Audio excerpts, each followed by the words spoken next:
you have been getting distant from God. You have been getting distant from God because there is something, a prayer, something that you're craving. Maybe a new job, maybe a new house, maybe a family, maybe a husband, a wife, children. I don't know. But you haven't received that prayer you have been praying for. So you have been starting to get distant from God. Maybe you're too busy. Maybe you're too busy at work, at wherever you're at. And you have not been putting enough time with God. God comes first every single day, right? God comes first and he comes last before you go to sleep. So you have been getting distant from God for whatever reason, but I'm here to tell you your prayer will not get answered.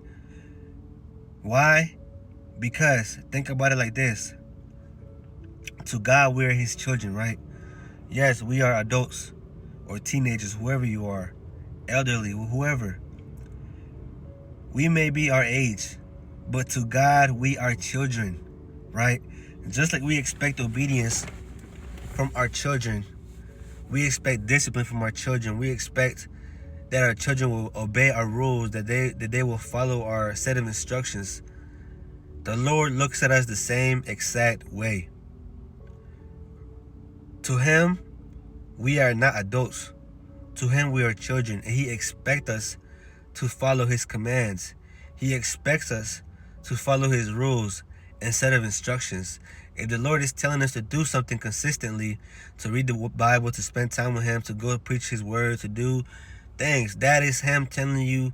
And he's not just telling you just to, oh, I need you to do this, I need you to do that. No, he's commanding you to do it. So if you're not being obedient to God, what makes you think? What makes you different from your children when they're not obedient? If you expect your children to obey you and to listen to you, and then they will get rewarded, the Lord is the same way. He expects you to listen, to obey him, and to do the commands he is telling you to do.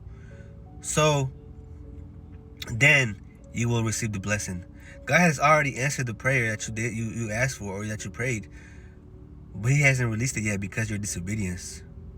Or he hasn't released it to you because he knows you're not ready. Sometimes people go through hard things in life. But guess what? The Lord says that he must put you through it because you don't know. You may be asking for a financial blessing for a new job, right? God has to test you in that area to see if you are capable to even take that what you're praying for. Because you have to be careful what you pray for. A lot of the times people pray for different things and huge things that when the prayer